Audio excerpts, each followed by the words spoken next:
Good morning, good morning, good morning, everybody. Welcome, welcome, welcome. Sorry, we had a little bit of a delay. We were waiting for some people to come in, and then we had technical difficulties. Oh, the joys. Anyway, welcome everybody to the Q4 Health of the Industry report.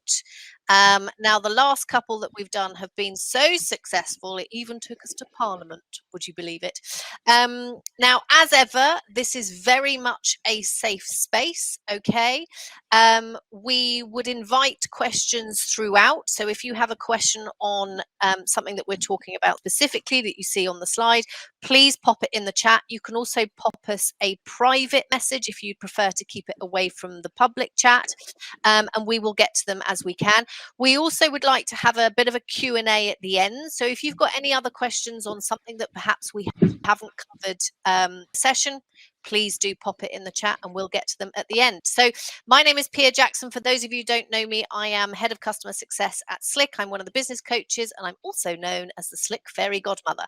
But never mind about me. What we're here to do is introduce the wonderful Rob, who is our COO and co-founder, who's going to share all the interesting data that he's been up late putting together in readiness for you today. So welcome, Rob. Thanks, Pia. Unfortunately, I don't have a fun AKA nickname in the company. I have to work on that one. So what are we here to do today? This is all of our data that we scrape from hundreds and thousands of appointments, bookings, etc., to understand what is happening in the industry. Because the number one question we always get from salon owners is, what are other salon owners doing? How are they finding? Because they know their business, they just don't know, is their business isolated? Is what they're seeing representative across the whole industry? And that's where we come in. So this is very much about your business. This is not about you. And it's really important to think about that. And I think what's really important to take away from this is information that hopefully should lead to you hitting your business goals, business growth, whatever it is that you're looking for. Take this on board. It will need to be tailored to your business. What works for one business owner won't necessarily work for another business owner. But take this information and please go and use it in your business, because it will help you to run a more successful business and hit your goals. As always, we're going to be available on our website at getslick.com/education. Plus, there's a load of other stuff there as well, the previous webinars, other courses, training sessions, etc. So it's all there for you to access whenever you want. So these are some slides that I shared actually last time, but I thought it was really important to come back to them to reiterate what the positive news is within our sector. So what we are seeing from the local data company, is a company that we partner with, and they go and analyse every single high street up and down the UK, is that people are spending more and more on health and beauty. That's good. Equally, it is a growth sector. So barbershops are growing again year on year. It's now the 10th year that they have been number one in terms of growth. So that is a big area. If you are not offering gent services, is that something that you could be tapping into? Because there is clearly demand from our male consumers out there. And we're seeing that come through in the number of new sites that are opening. One area that is slightly going backwards is hair. Hair and beauty is broadly flat, but hairdressers per se are going backwards. We've seen closures in hairdressers. It's the largest sector, and it's nearly double the size of barbers. So it's no surprise that in some ways you've got lots of competition. And obviously we've got the well-documented energy crisis, etc. So there's no surprise that we've seen some shrinkage there. I think also there is another sort of piece at play here. A lot of hairdressers are starting to operate as hair and beauty.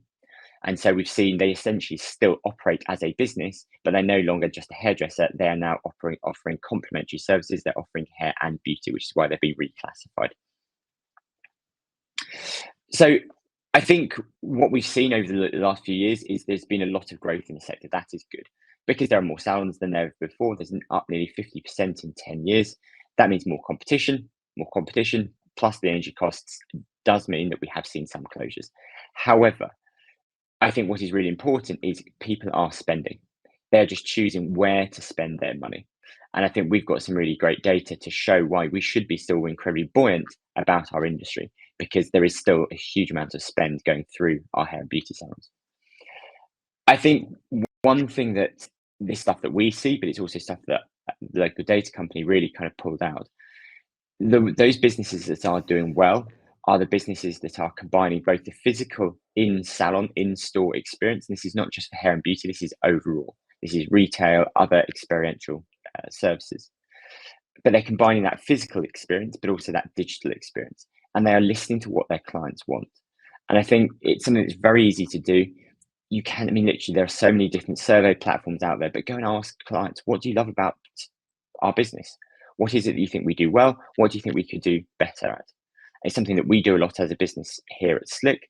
And yes, you get feedback sometimes that does make you sort of, it sounds a bit painful, but it allows you to then address that, to go and fix it if there is a problem, but it also allows you to tailor that experience. And so it's something I'd really kind of encourage everyone here today to do, is go and survey your customers. You can do it formally, you can do it informally, just ask them. And the data and the feedback you get will be so important. So from a state of the industry point of view, in Q4, so this is the period going from October, November, December, we have analysed 7,000 stylists, 1.5 million pounds, 1.5 million bookings, and over 70 million pounds of spend. This is a broad set of data. This is all aggregated, it's anonymised, so nothing is identifiable from a GDPR point of view. But broadly, salons are confident. So slightly down on last time we spoke to people, but 80% would classify themselves as confident coming out of December. Interestingly, actually, more and more owners are starting to think about making changes. And I think that's a direct result of what we've seen in terms of the energy crisis, bills going up, changes to national minimum wage coming through. People are thinking about, how do I maintain a successful business? How do I sustain my business? And therefore, the only way of doing that is to make changes.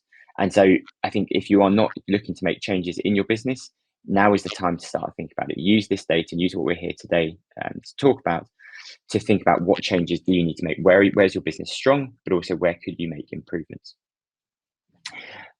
The biggest news from Q4 was 82% of slots were filled. That is huge. So yes, Christmas is a busy period seasonally, but this was up 7% versus September. So for all of you that hear the doom and gloom of, oh no, Christmas was really quiet, no one was in, no one was spending, the data would suggest that that unfortunately is not correct. The average salon filled 82% of their slots. That is brilliant. And so the fact that you've got customers visiting, customers spending should give us huge amounts of confidence. And the fact that, again, it's up versus Q3 shows that we are on a good path. It's not dropping off at all.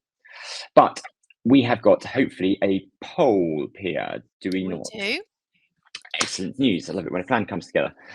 So I am interested, though, in asking you guys, how many salons in Slick booked every single slot? So not 82, but they booked 100% of every slot. Every slot that was available was taken. So want some answers on a postcard? I think, Pia, if you We've yep, put if you go to the poll is live, so you've got 4 choices. 70% of salons booked every slot, 43% booked every slot, 27% booked every slot, or 15% booked every slot. Please do cast your votes. Oh, this is quite interesting. Okay, you've got about 15 seconds left. Right. Gosh, some interesting answers here. Okay. 5 seconds left. How many salons booked every single slot? Okay, so 32% of you said 77% of salons booked every slot. 21% of you said 43% booked every slot. And 21% of you said 27% of salons booked every slot. And 26% of you said 15%. So pretty much the same across the board. Rob? The answer was 27% booked every single slot. I think what is really encouraging is 50% of our salons booked more than 85% of the slots. So what does this tell us? The number of times that I've heard somebody say, well, no, we're doing really well, our occupancy is good, and we're at 60%. There is no such thing as a salon that is fully booked. Again, you guys have proved that is, excuse my French, bollocks. Salons can book every single slot. There are salons out there who we work with, they've got 150% occupancy. They're having to open later to cater for demand. They're having to double book appointments. They're having to move people, juggle people around. They're having to open up extra days just to cater with the demand. Now, that might not necessarily be right for everyone. I know some salons are actually reducing the number of working hours because they can't get the staff. But if you've got the client demand there, you can capitalize on it. And I think that's what's really important to push as a message here. People want and need to get their hair, beauty, nails, etc. done. They want to spend money on that. And the fact that we've got such a large proportion of our base filling every single slot shows that is true. But also, it is an upward trend. I look back at our December 2022 data. So versus the previous period, again, it's up 7%. So we are getting better. Clients are still spending. This is not down versus year on year, it's up year on year. So again, really, really positive message for us all, hopefully.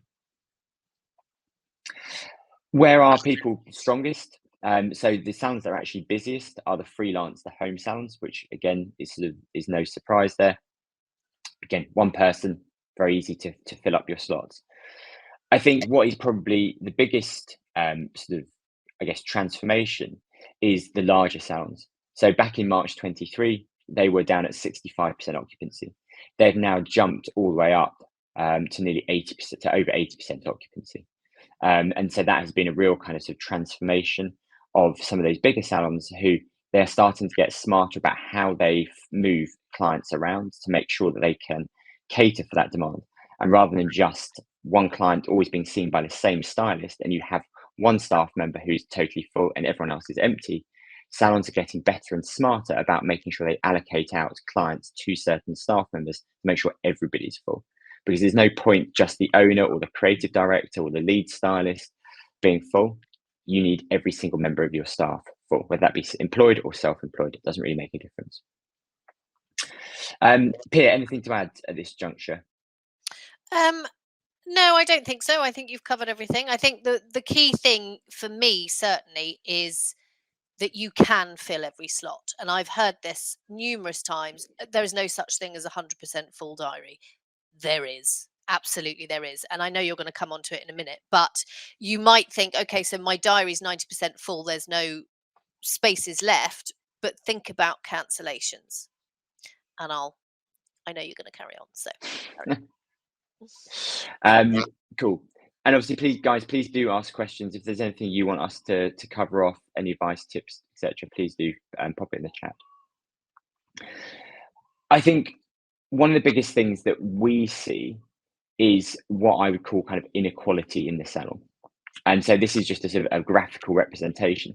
Often what we will see is this. We will see the owner is jam-packed. And you then look at the rest of their staff, and the stylist hasn't got any bookings. The senior stylist has got 3 gaps. The graduate has just got 1 blow dry. All of that is, if you are the owner, you come out of your day at 5 o'clock, 6 o'clock, you're rammed. You've had a pretty tiring day. You've been non-stop.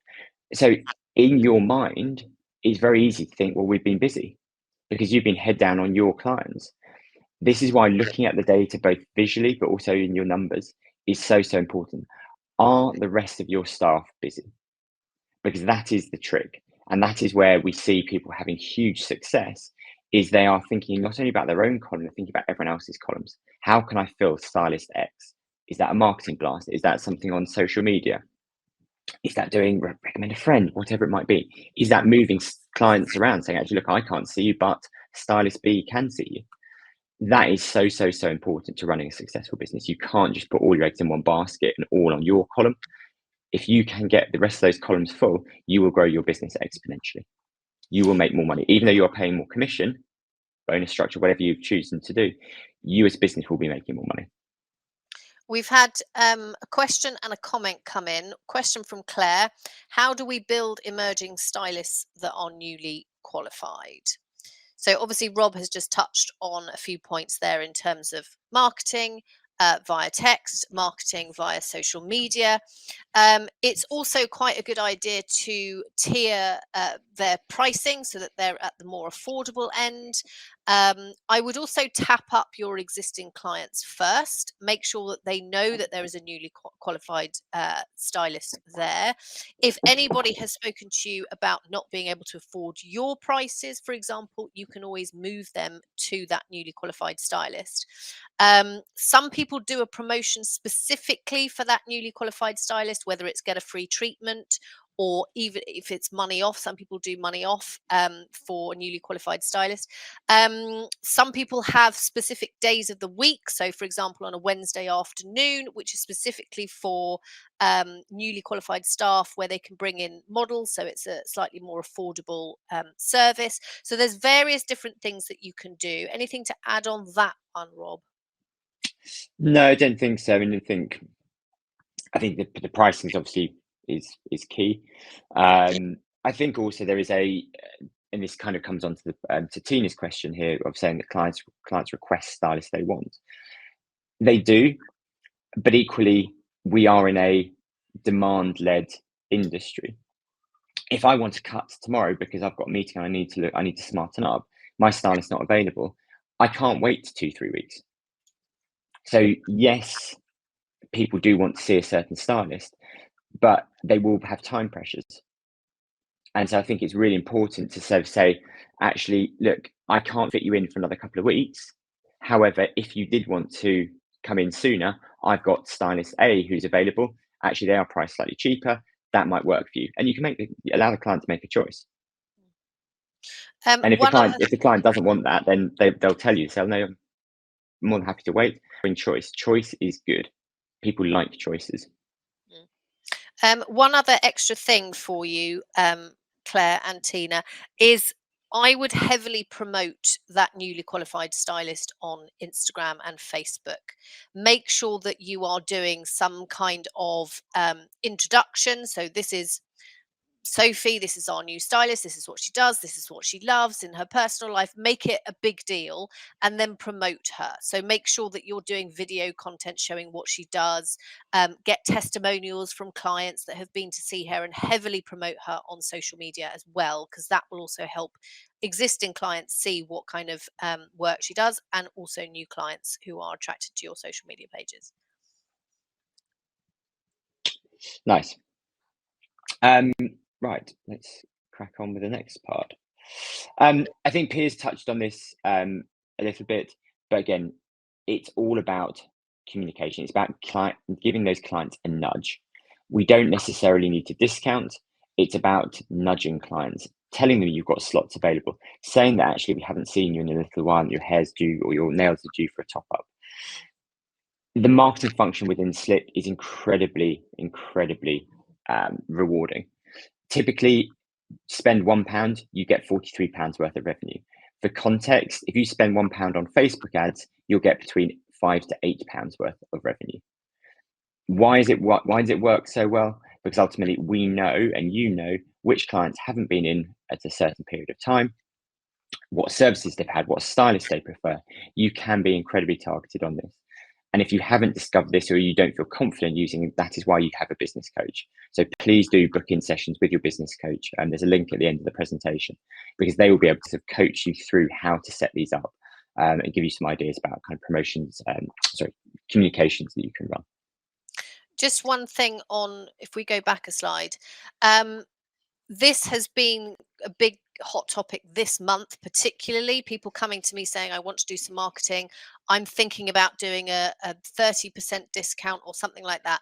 This has been the absolute prime time to not do discounts and to get out of the habit of doing discounts, because as discovered from all the marketing campaigns that I've helped my salons do that don't have a discount, the response is brilliant. And you don't need to do a discount. You don't need to take money off your services in order to attract clients in. One other thing which has just fallen out of my brain, I can't remember what it was. It's gone. it's gone. So basically, don't discount, ideally. Oh yes, and the other thing I was going to say is, don't wait to do all your marketing in January. That's one thing I've seen from a couple of salons of mine who refuse to do any marketing any other time of the year, and then in January they, scuffle to try and get people in. Keep your marketing on a cyclical whatever, my brain today, honestly. Make sure you're basically doing it as often as possible, in terms of, make sure the 7-week people are in, make sure the people that haven't been seen for 3 months and don't have an appointment are being regularly updated and prompted to book back in. Don't wait until it's too late, because you'll end up spending more, and in all likelihood you're going to go after people who perhaps haven't been seen for 2 years. So make sure that your marketing is more regular and you will see better results. That's what I was going to say. Thank you. Sorry, brain. Excellent. Cancellations. The second part, the second part that we really focus on here is, again, great news. Cancellations are down 50% versus September. Now, that's, for me, driven by two things. One is we've seen it's a real step change in consumer behavior, but also kind of business owner behavior on deposits. And the number of people that now use the deposit functionality in Slick is up by about 70%. It's people that seemingly have woken up and just gone, you know what, enough's enough. I'm not blocking out 4 hours for service X only to find somebody just cancels with half an hour to go or just no shows. My time is too precious. And I think, if you think about it, when you've got high demand, and we have got high demand because our salons are full, it gives you that confidence to actually push back. Because ultimately, if somebody no shows, you've had to turn away 2 or 3 people that could have had that slot. And there's a great video that we'll share in a bit about how to think about some cancellations from one of our salon owners, Ruby. So this is how it breaks down in terms of subsizing the freelance home salon market: 2 to 4, 5 to 7, 8 plus. It is still too much, and I cannot stress this enough. I know I've put on the slide £1 is too much. We will never get to £1. Cancellations will always be a thing. But if you are running a large salon and your average cancellation bill is £4,500, my big question to you is, what are you doing about it? Because that is £4,500 worth of revenue that should be in your till. And if you had the £4,500 bill that came in as an invoice from your colour supplier, who just suddenly put £4,500 on your invoice, would you just pay it? No, of course you wouldn't. You'd challenge it. You'd look at ways of reducing it. You'd complain about it. But cancellations are still something that too many of us just accept as being, it's a risk of the job. It's part and parcel of being a salon owner. We're seeing it come down. That's great. It's still too high. And I think there are certain tips that we can share that I guess, and some of our salon owners really, really do preach as to how to kind of tackle that. So we're just going to try and play this video. We might have to put ourselves on mute in order to play it. I'm very happy to put myself on mute. Please do let us know if you can't hear the video.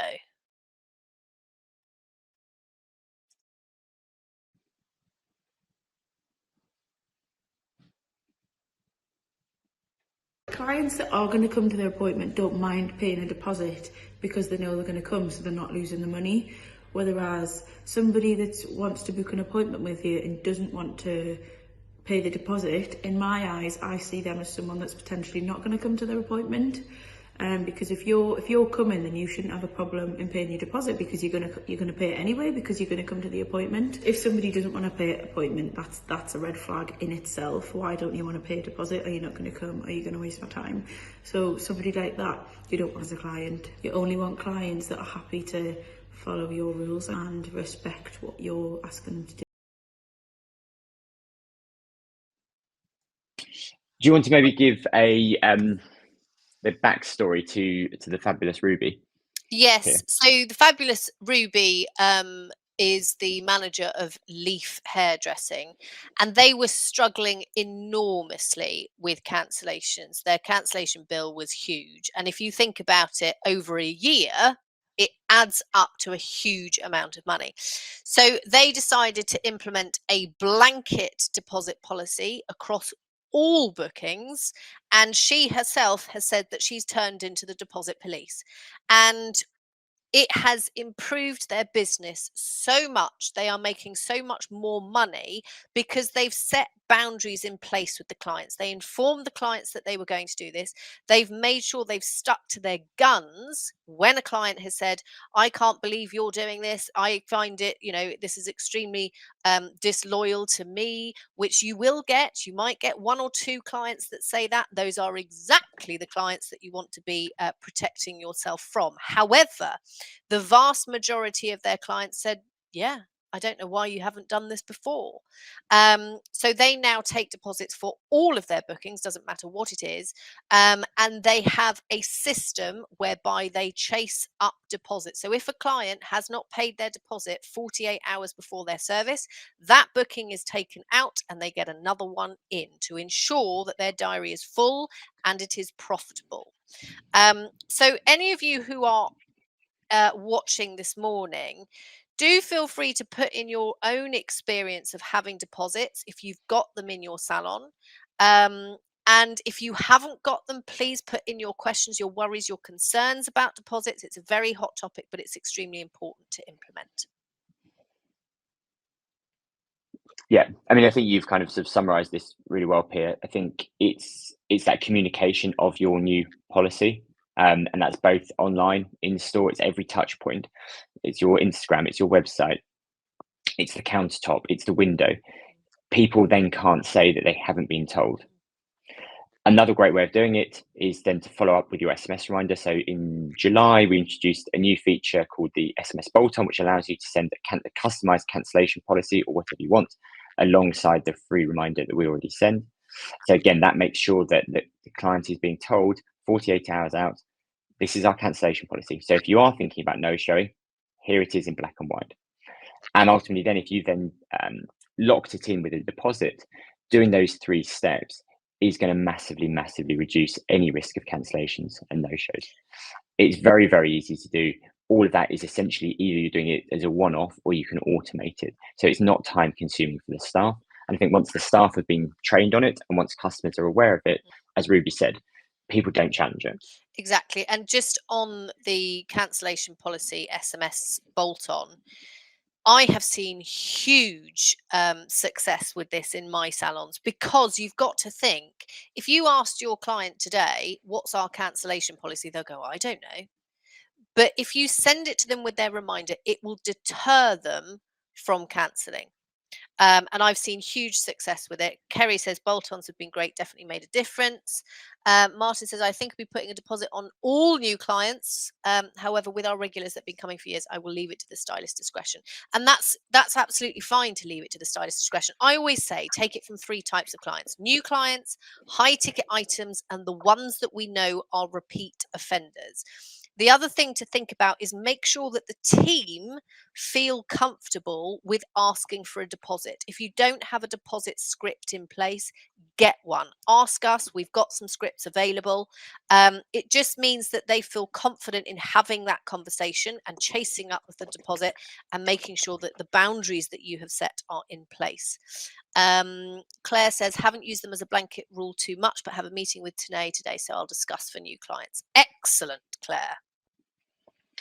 And if anyone is unsure of how to request a deposit and how to coach staff, there's a great little help article I've just put in the chat, written by the team, that gives you a little framework, a little script for your receptionists, for your staff members to use.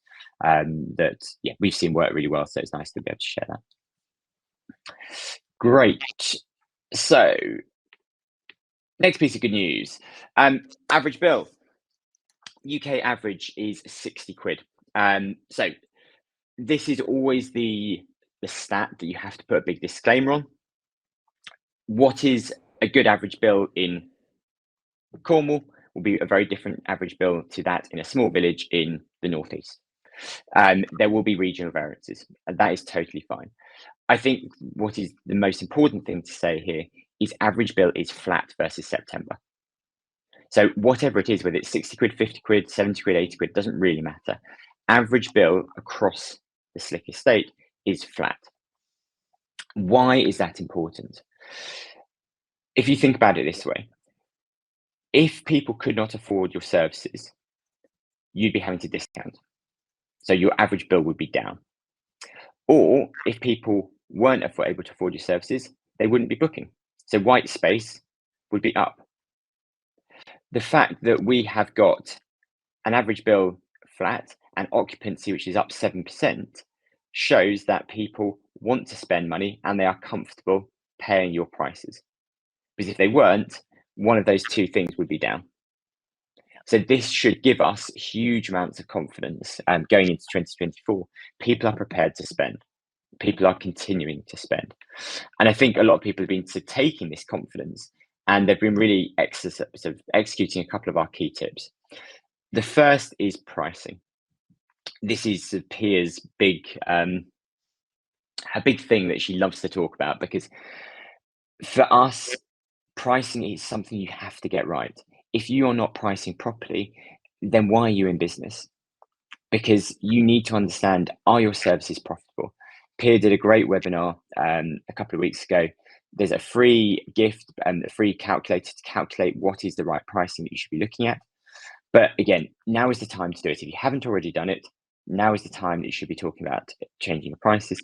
If you are going to change them, then the biggest thing to do is, one, is to communicate. Make sure you tell everybody about it. And two, do not apologize. Pia, I'm sure you've got some other pearls of wisdom to add in on that. I think if you haven't already, watch the pricing masterclass that we did.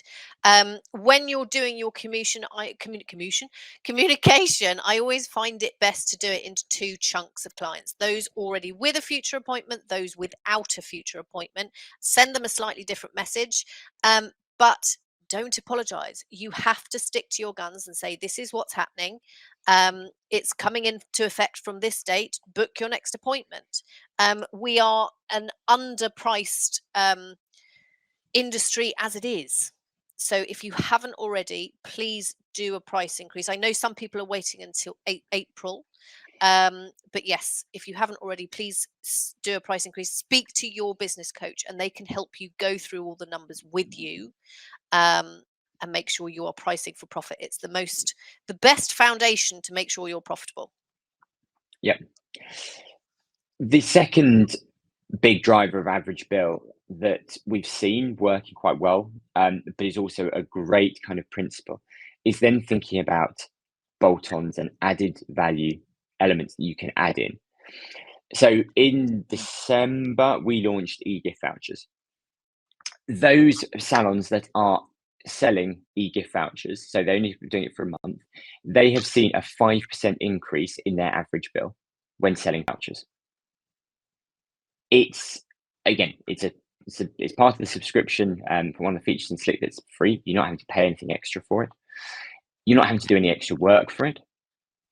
This is just a really nice add-on. Somebody comes in, they book a blow dry, and they will say, you know what, actually, I will treat my mum, my daughter, whoever, and I can buy them a voucher.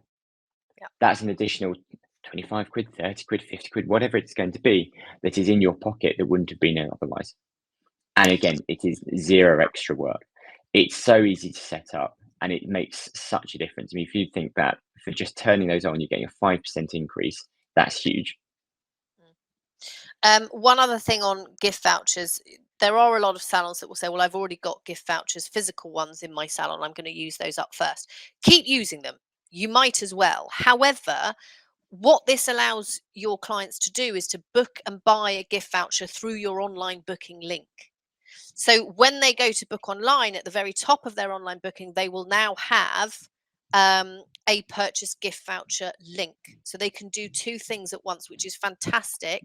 And it means that they can buy it without having to come into the salon. If they're not coming in for a while until their next appointment, they don't need to come in and go out of their way. They can purchase it online, which is fantastic. Kerry says, now's the time to market for Valentine's Day. Exactly.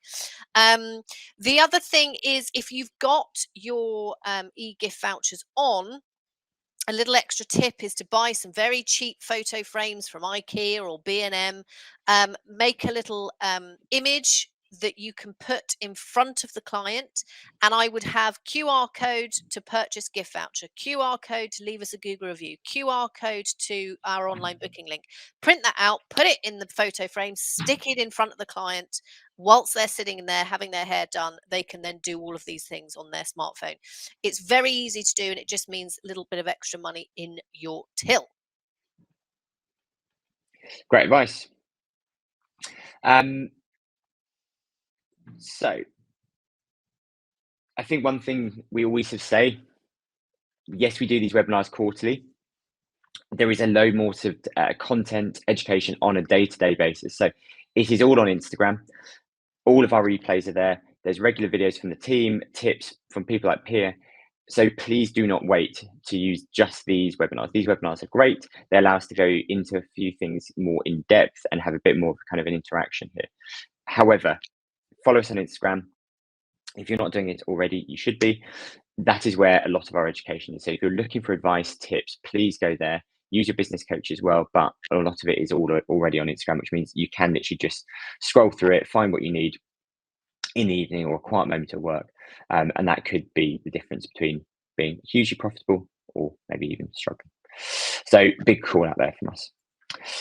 Right, next poll, rebooking. What is the average rebooking rate in the UK in Q4? What do we think it was? So, poll is in your chats, my darlings. Please vote what you think the average rebooking rate in the UK was. 70%, 52%, 32%, or 12%. Cast your votes.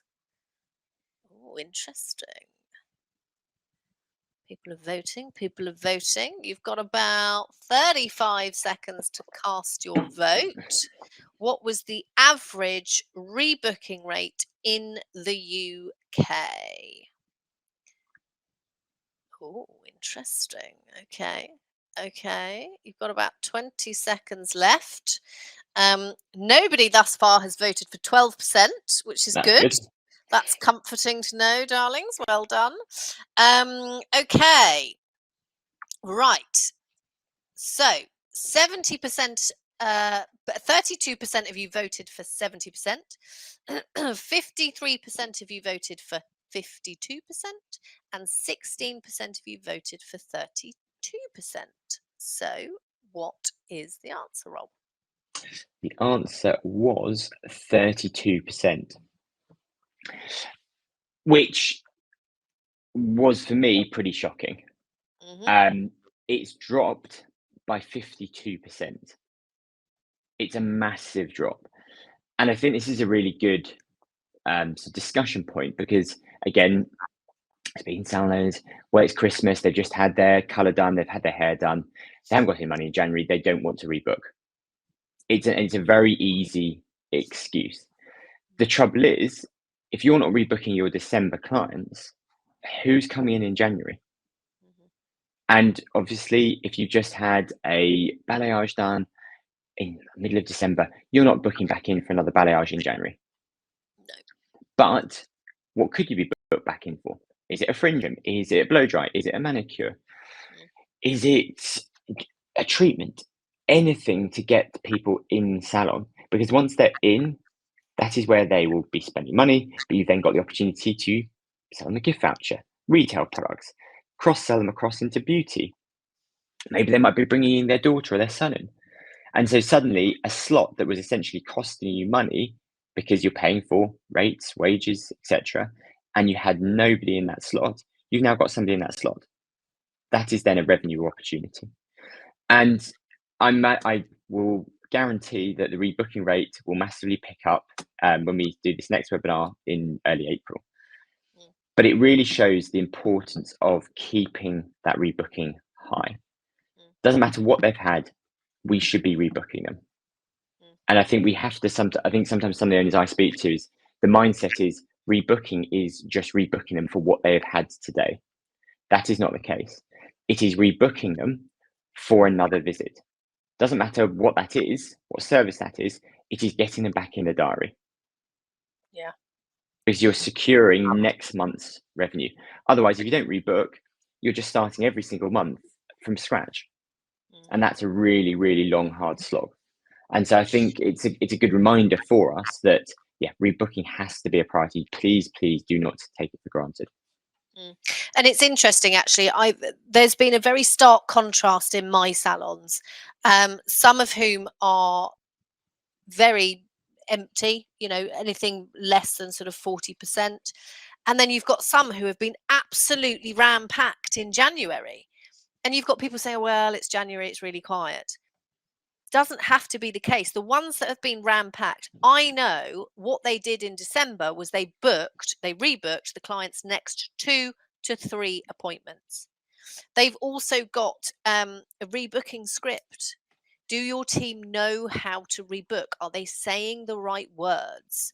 And the other thing is, are you creating a sense of urgency? The ones that have been absolutely ram-packed in January have not listened to, you know, oh, well, it's January, it's quiet.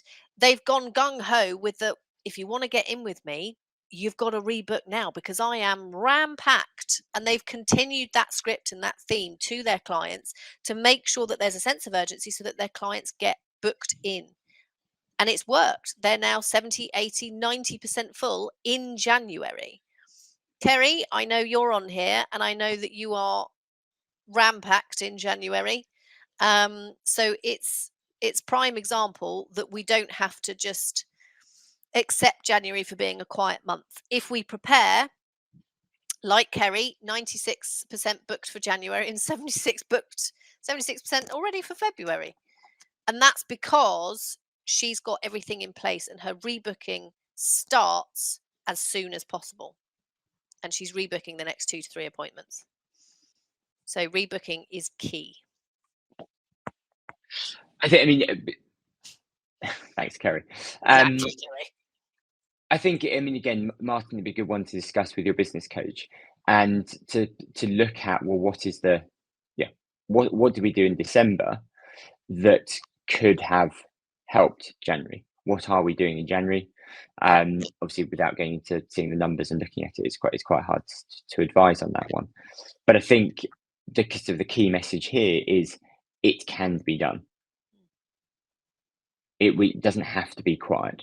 Yes, December is always going to be seasonally busy, but there are ways of getting people in who weren't in December, getting people that were in December to come back in. We can be creative with how we do this. Nice. So I think on rebooking, a couple of things that Piers kind of already sort of covered off, but tips here.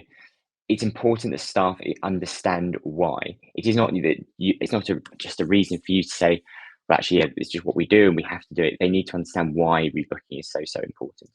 Having a form of team script that they can then just read off and they can learn, that massively helps because it becomes a habit, it's part of their process.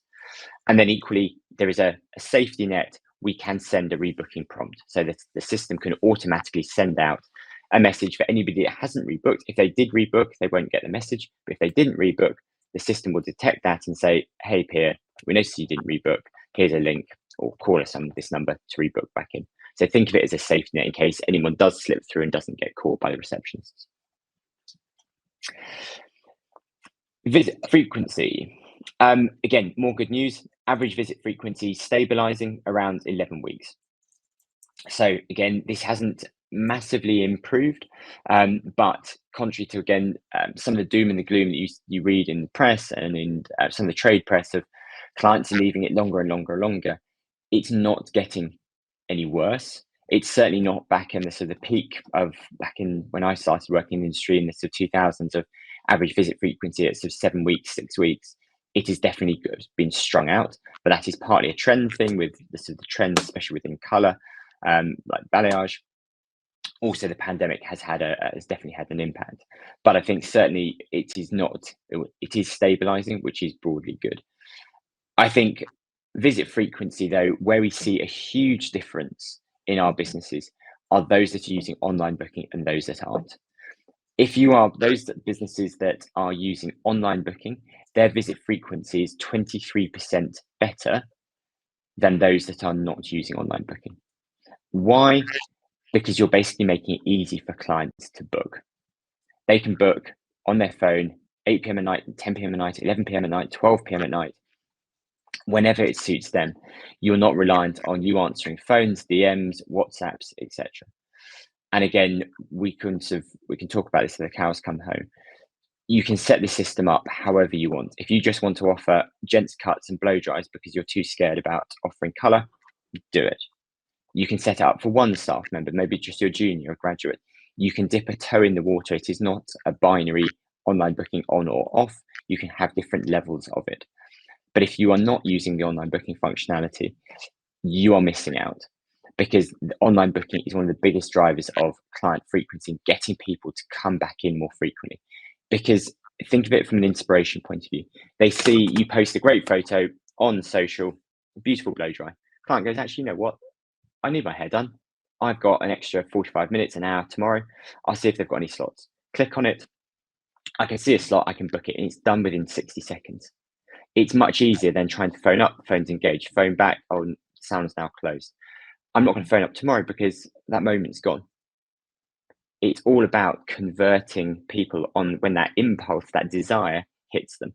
And that's where that combination of social media and online booking is incredibly powerful, because you can get people to be inspired by your content and your great imagery, get them to book. And so I would really, really encourage you, book a session with your business coach if you're not using online booking, to discover and work out what can work for you, because there are so many different settings in there. And it's one of the biggest drivers of frequency. I don't know, Pia, whether you've got anything to add to that. One thing I would add for your social media is it doesn't matter what you post. Make sure you have the same call to action written in the caption. The whole reason we do social media, which we know is the bane of our lives, the whole reason we do it is to attract more clients to us to make a booking. So please make sure that every single post, doesn't matter what it is, has the same call to action, which is book your next appointment via the book now button in our bio. Write it in the caption, every single caption, make sure it's the same call to action. When you do a story, make sure you do the same thing. Book your next appointment via the link. Otherwise, there's no point in doing it. Exactly.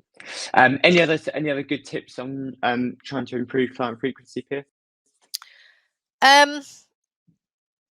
If you've got a lot of balayage clients, I would get them in for a toner in between. The other thing I would try and do is obviously get your rebooking script sorted. There's various different things that you can do. Make sure your marketing is on, because that will help enormously. If you haven't got any marketing on and you're worried about it, I would start with the 7-week prompt. Why? Because it will send to clients that haven't been in for 7 weeks and don't have a future appointment. Change the wording to whatever you like, but normally I'd say something like, it's nearly time for your next appointment. That will get them coming back in within their normal cycle. Okay. Kerry says treatments and blow dries that junior members can do. Yes, exactly. Some of my salons have created something called a wash and go service, which for busy mums is wonderful. I just want to have my hair washed. I can have a very quick rough dry or a very quick blow dry with a junior. It's very simple. It's a little bit of extra money in the till. Usually the juniors or the graduates can do it. Just come in for a hair wash and leave, and it's wonderful. So yeah, that's what I'd add. Amazing. We're sort of getting towards the end of our presentation, so very keen to answer any other questions, not just on these topics here.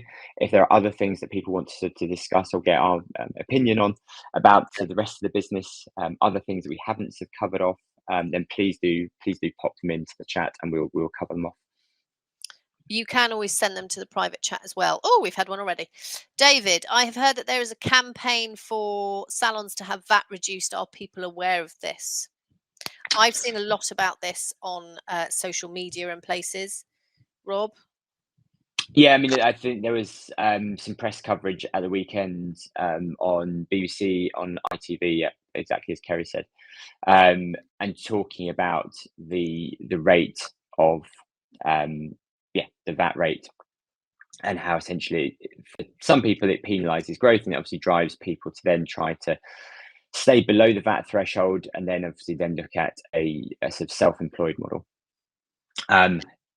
I think it's clearly a very sort of divisive conversation, and it'd be super interesting to see what happens in the next couple of see whether the government does respond to it. I know their initial response was very much one of, we've already supported the industry, but I think it's clearly a big divisive topic. I think it's one that is potentially blown out of proportion on both sides. But yeah, it'll be interesting to see what happens in the next couple of months.